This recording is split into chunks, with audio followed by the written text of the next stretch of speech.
ราเชล รีฟรัฐมนตรีว่าการกระทรวงการคลังคนใหม่ของสหราชอาณาจักรหรือประเทศอังกฤษนะคะประกาศเลยค่ะว่า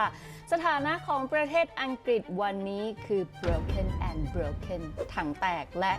ถังแตกค่ะระดับประเทศอย่างสหราชอาณาจักรหรือว่าอังกฤษนะคะยังตกมาอยู่ในสถานะถังแตกได้นี่ก็เป็นเพราะว่าเขาติดอยู่ในกับดักของวนลูปนี่ค่ะพอทรายรู้อย่างนี้แล้วเนี่ยสิ่งที่ทรายอยากจะรู้ต่อเลยก็คือไม่ใช่แค่ว่าประเทศอังกฤษเนี่ยเขามีเศรษฐกิจแย่ขนาดไหนวันนี้แต่ทรายอยากจะรู้ว่าสิ่งที่ทำให้เขาเดินทางมาถึงสถานะที่เรียกว่าถังแตกได้วันนี้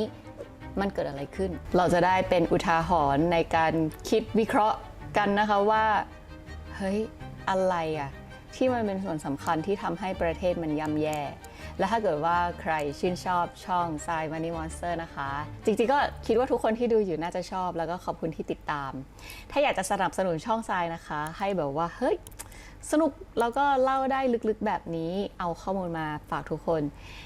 สนับสนุนกันได้เลยผ่าน QR Code นี้ค่ะขอบคุณทุกคนมากๆนะคะที่สนับสนุนแล้วทรายก็จะเอาเงินตรงนี้นะคะไปให้กับทีมของทรายในการทำงานเป็นกำลังใจในการทำงานมากขึ้นแล้วทรายก็สามารถที่จะเข้าถึงข้อมูลได้มากขึ้นด้วยแล้วก็เป็นกำลังใจมากเลยขอบพระคุณค่ะ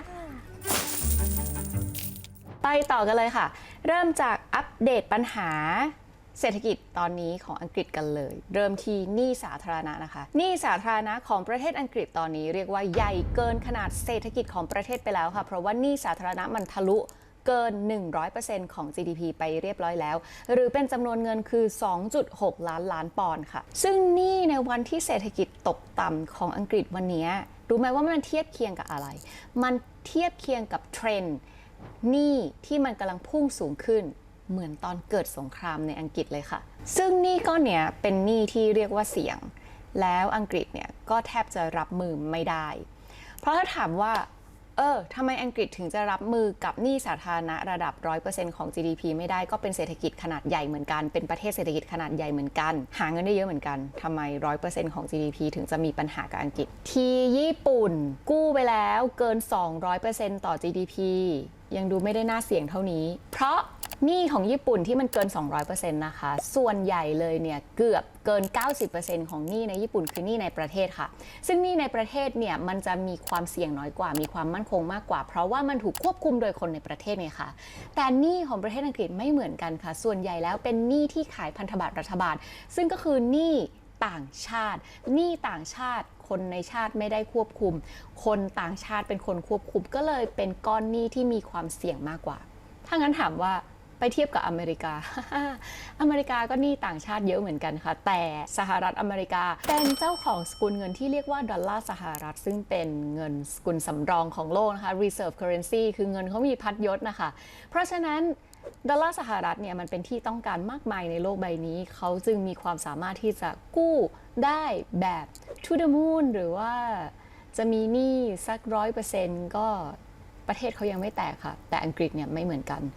อังกฤษเป็นเจ้าของเงินปอนด์แล้วเงินปอนด์ก็คือแค่สกุลเงินหนึ่งของโลกใบนี้เท่านั้นเองค่ะไม่ได้เป็น reserve currency ไม่ได้เป็นเงินสกุลสำรองของโลกดังนั้นหนี้ในอัตราเรทนี้ของอังกฤษจึงเรียกว่าเข้าสู่ความเสี่ยงแล้วค่ะและปัญหาพอหนี้มันเยอะนะคะปัญหาที่มันเกี่ยวก้อยตามมาด้วยกันก็คือดอกเบี้ยค่ะข้อมูลจาก Office of Budget Responsibility นะคะบอกว่าเอาแค่จ่ายดอกเบี้ยนะตอนนี้ประเทศอังกฤษมีภาระดอกเบี้ยที่จะต้องจ่ายสูงถึง 111,500 ล้านปอนด์เมื่อปีที่แล้วนะซึ่งไอ้ยอดเนี้ยมันเท่ากับ 4.4% ของ GDP 4.4% ของ GDP ก็เหมือนกับว่าคุณหาเงินมาได้100 บาทนะคะคุณจะต้องแบ่งเงิน 4.4 บาทมาจ่ายแค่ดอกเบี้ยเนี่ยถามว่ามากไหมก็มากที่สุดในรอบ40 ปีที่ผ่านมาของอังกฤษเลยค่ะดอกเบี้ยบวกสเตตัสหนี้ที่เข้าสู่ความเสี่ยงของอังกฤษแล้วตอนนี้แปลว่าอังกฤษแทบจะไม่มีช่องว่างในการกู้เพิ่มแบบสบายๆแล้วนะคะและปัญหาก้อนต่อมาค่ะสายตั้งชื่อให้มันว่าปฐมบทแห่งความถังแตกของประเทศอังกฤษค่ะ มันก็คือคนทำงานหมดแรงหมดใจหมดไฟในการทำมาหากินไปนานแล้วเดี๋ยวเราไปดูกันนะคะว่ามันเริ่มมาจากตรงไหนวงตรงนี้เลยค่ะประมาณปี 2007-2008 นะคะ Hamburger Crisis ชาร์ตนี้จาก Bloomberg ค่ะแสดงให้เห็นว่าประเทศอังกฤษเนี่ยเข้าสู่ Lost Decade มาตั้งแต่ปี 2007 แล้วนะคะตอนนั้นจากที่มันโตมาดีๆแบบนี้กลายเป็นแนวราบเลยจนมาถึงทุกวันนี้เทียบกันเศรษฐกิจของอังกฤษเนี่ยถ้าไม่เกิด Hamburger Crisis หรือถ้ากู้ประเทศตัวเองจากภาวะวิกฤตของ Hamburger Crisis ขึ้นมาได้ productivity หรือผลผลิตทางเศรษฐกิจของอังกฤษมันควรจะมากกว่าที่เป็นอยู่ทุกวันนี้แกปนี้เลย 32% แปลว่าอังกฤษโดนวิกฤตไปครั้งนั้นไม่เคยสามารถกลับมาได้อีกเลย20 ปีแล้วค่ะและการที่ประชาชนหมดใจหมดไฟจะทำงานเนี่ยจะบอกเลยนะคะว่าคุณค่าของประเทศที่แท้จริงประเทศมันจะเป็นประเทศที่มีคุณค่าขึ้นมาได้มันขึ้นอยู่กับประชาชนค่ะประชาชนมีเงินคือเท่ากับความเติบโตที่แท้จริงของประเทศรัฐบาลจะสักแต่ดำเนินนโยบายเพื่อที่จะขัดขืนจิตใจของประชาชนทำได้แต่มันได้แค่ระยะสั้นค่ะในระยะยาวแล้วถ้าเกิดว่าทำแบบนั้นและทำให้ประชาชนหมดใจหมดไฟในการที่จะทำมาหากินแล้วก็เขาก็จะไม่สามารถสร้างรายได้ได้การที่ประชาชนไม่สามารถสร้างรายได้ได้เศรษฐกิจมันก็จะไม่โตค่ะเพราะว่ามันจะทำให้ประชาชนนั้นไม่มีเงินมาจับจ่ายใช้สอยค่ะจะเอาอะไรมาโตใช่ไหมคนไม่มีเงินประเทศก็พังคนไม่มีใจประเทศก็พังเพราะประชาชนกับประเทศมันคือหนึ่งเดียวกันมันแยกออกจากกันไม่ได้นะคะประเทศเรามีประเทศก็เพื่อประชาชนส่วนผลผลิตที่ประชาชนทำได้มันคือรากฐานการเติบโตของประเทศในเมื่อประเทศอังกฤษไม่สามารถจะฟื้นฟูจิตใจของคนได้แต่ว่ากิจกรรมซ้ำเติมนั้นมาเรื่อยๆปัญหาการสูญเสีย productivity หรือว่าผลผลิตของเศรษฐกิจประเทศอังกฤษมันก็เลยไม่เคยได้รับการฟื้นฟูค่ะซึ่งสิ่งนี้เป็นปัญหาจริงๆนะเพราะว่าพอนักลงทุนเขาเห็นว่าประเทศเนี้ยประชาชนไม่มีกระจิตกระใจจะทำงานมันคือความเสี่ยงค่ะมันทำให้เงินทุนไม่เข้ามาในประเทศ FDI หรือว่า Foreign Direct Investment เงินลงทุนโดยตรงจากต่างชาตินะคะวันนี้ที่ประเทศอังกฤษต่ำที่สุดในรอบ12 ปีที่ผ่านมาเพราะว่านักลงทุนมองว่าการเอาเงินมาลงไว้ในประเทศอังกฤษเป็นความเสี่ยงยังไงมองตามอย่างนี้เลยสมมุตินะคะว่านักลงทุนกะว่าจะเอาเงินมาสร้างโรงงานเพื่อผลิตรถยนต์ในประเทศอังกฤษเขาต้องลุ้นนะว่าคนในประเทศอังกฤษเนี่ยหลังจากเขาสร้างโรงงานแล้วเนี่ยคนในประเทศอังกฤษจะผลิตจำนวนรถยนต์ได้มากเพียงพอที่จะทำให้เขาคุ้มทุนไหมเขาก็เลยไม่ค่อยเอาเงินมาลงทุนในประเทศอังกฤษกันค่ะย้ายไปในประเทศที่แบบว่ามีประชาชนมดงานทำงานกันเป็นบ้าเป็นหลังอันนั้นเขาก็จะรู้สึกว่ามันเสี่ยงน้อยกว่าในเรื่องนี้นี่ยังไม่นับเรื่องค่าแรงที่มันแพงอีกนะคะต่อมาอีกเรื่องเลยที่เป็นปัญหาหนักในประเทศอังกฤษก็คือค่าไฟค่ะคือมันมีเหตุการณ์ที่ทำให้ค่าไฟในอังกฤษเนี่ยขึ้นมา3เท่าแต่ว่าตอนนี้ลดลงไปแล้วนะไม่ได้แพงขนาดนั้นอันนี้ต้องเล่าย้อนไปนิดนึงก่อนว่านี่ในประเทศอังกฤษเนี่ยมันแบบขึ้นบูมเบลก้ามาตอนไหนใช่ไหมคะก็คืออังกฤษเนี่ยเริ่มปฐมบทของความเสื่อมถอยก็คือตอนปี 2007 ที่เป็นวิกฤต Hamburger Crisis แล้วประชาชนก็เริ่มหมดใจใช่ไหมคะแล้วมันมีเหตุการณ์ที่มากระตุ้นซ้ำให้รุนแรงเข้าไปอีกก็คือตอนโควิดค่ะดูจากกราฟนี้นะคะจะเห็นว่าประเทศอังกฤษเป็นประเทศที่กู้เยอะที่สุดอันดับหนึ่งเลยในบรรดาประเทศเศรษฐกิจขนาดใหญ่นะคะแค่เหตุการณ์โควิดครั้งเดียวทำเอาประเทศอังกฤษมีหนี้เพิ่มขึ้นถึง 16.5% เลยค่ะซึ่งเงินที่กู้มาตอนโควิดเนี่ยมันกู้มาดอกเบี้ย 0.1% นะคะตอนนั้นที่เขากล้ากู้เยอะขนาดนี้เพราะตอนนั้นอังกฤษก็บอกว่าเศรษฐกิจของฉันมันก็โอเคนะฉันมั่นใจแหละว่าดอกเบี้ยแค่นี้ฉันจะจัดการได้จ่ายหนี้ได้แน่นอนไม่มีปัญหาแต่ปรากฏเฮ้ย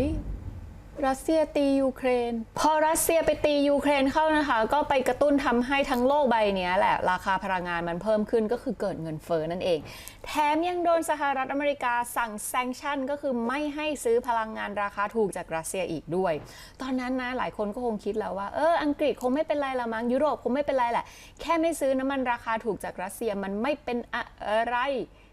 ไม่เป็นไร ไม่เป็นไรก็บ้าแล้วค่ะเพราะว่าตอนนั้นนะคะราคาค่าบินไฟฟ้าในประเทศอังกฤษมันสูงขึ้นมาถึง3เท่าทำเอาประชาชนแบบตกใจหนักมากนะคะแล้วก็ออกมาประท้วงเผาบินค่าไฟกันค่ะเงินเฟ้อมาปัญหาใหม่เกิดค่ะจำได้ไหมเมื่อกี้ที่สายบอกว่าตอนโควิดกู้มาเยอะมากแล้วตอนนั้นกู้มาคือดอกเบี้ยแค่ 0.1% แต่พอรัสเซียไปตียูเครนแล้วมันทำให้เงินเฟ้อเกิดขึ้นนะคะทำให้รัฐบาลของประเทศอังกฤษค่ะเขาจะต้องเพิ่มอัตราดอกเบี้ยนโยบายจากตอนโควิดที่มันอยู่ที่ 0.1 นะคะก็จะต้องเพิ่มขึ้นมาแล้วก็เพิ่มตามสหรัฐอเมริกาด้วยค่ะขึ้นไปถึง 5%ตรงนี้แหละปัญหาเพราะว่าหนี้ที่กู้มาตอน 0.1 จ้าแต่ตอนจะต้องคืนเงินเนี่ยมันจะต้องคืนเงินตอน 5% ทำให้ดอกเบี้ยที่อังกฤษเคยจะต้องจ่ายนะคะอยู่ที่ 40,000 ล้านปอนด์ค่ะเพิ่มขึ้นมาเลยจากอัตราดอกเบี้ยนะคะกลายเป็น111,500 ล้านปอนด์ค่ะหรือที่อย่างที่บอกไปว่าคิดเป็น 4.4% ของ GDP ซึ่งแบบแรงมากงานนี้อังกฤษถังไม่แตกยังไงไว้ซึ่งเวลาที่รัฐบาลเขาถังแตกกันเนี่ยนะคะหรือว่าไม่มีตังค์จะใช้เนี่ยมันก็มีเครื่องมืออย่างเช่นไปกู้เพิ่มแต่ว่านี่เยอะแล้วกู้ไม่ได้หรือประหยัดรัฐสวัสดิการก็คือเยอะบินค่ารัฐสวัสดิการยังเยอะอยู่หรือ3นะคะคือเพิ่มภาษีนะพอพูดถึงเพิ่มภาษีไปดูอัตราภาษีในประเทศอังกฤษกันเลยค่ะอัตราภาษีในประเทศอังกฤษนะต่ำสุดคือ 20% สูงสุดคือ 45%ทรายเนี่ยตอนไปเป็นนักเรียนที่อังกฤษนะตอนไปเรียนโทคือเคยไปทำงานแค่เป็นฟรอนต์ในโรงแรมเงินเดือนไม่เท่าไหร่เงินเดือนนิดเดียวแต่โดนภาษี 20% ก็คือร้องเจียกเหมือนกันแหละว่าแบบโอ้ยภาษีโหดมากถ้าเป็นประเทศไทยได้แบบเงินเดือนแบบประมาณนี้คงไม่โดนภาษีมั้งอะไรเงี้ยนั่นแหละว่ากันต่อว่าถ้าแบบจะเพิ่มภาษีมากกว่านี้อีกมันจะกระทบถึงความสามารถในการจับจ่ายใช้สอยของประชาชนมันก็จะทำให้เศรษฐกิจเนี่ยกลับมาดียากกว่าเดิมอีกใช่ไหม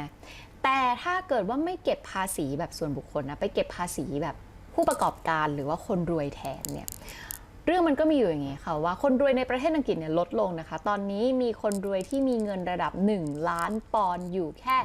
9,500 คนแล้วก็มีแนวโน้มจะย้ายออกรวมถึงมีแนวโน้มจะลดลงด้วยแต่ถ้าเกิดจะไปเก็บภาษีกับผู้ประกอบการที่ทำธุรกิจแล้วก็ต้องมาดูกลางฟึบกราฟนี้เลยนะคะจะเห็นว่า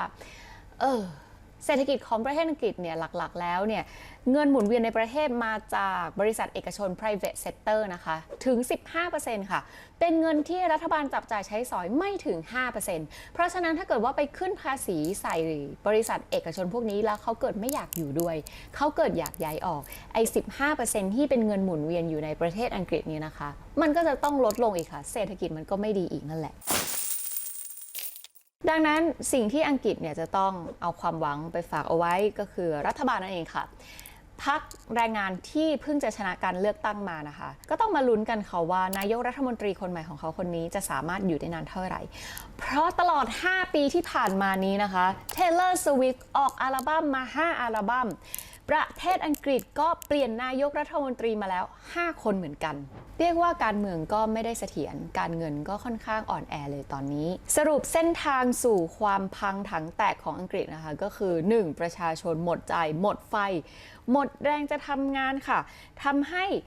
นักลงทุนนะคะเห็นว่าตรงนี้คือความเสี่ยงเงินทุนก็เลยไม่ไหลเข้าค่ะแถมค่ารัฐสวัสดิการก็ยังแพงมีบินมารออีกเพียบเลยนะคะแล้วตอนที่โควิดก็กู้มาแรงเกินไปค่ะทำให้ตอนที่รัสเซียไปโจมตียูเครนนั้นภาวะเงินเฟ้อมันดีดตัวขึ้นมา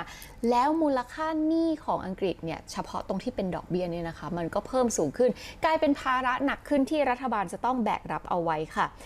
บวกกับการเมืองที่ไม่ค่อยแข็งแรงเท่าไหร่ก็เลยกลายเป็นสูตรความถังแตกของประเทศอังกฤษค่ะ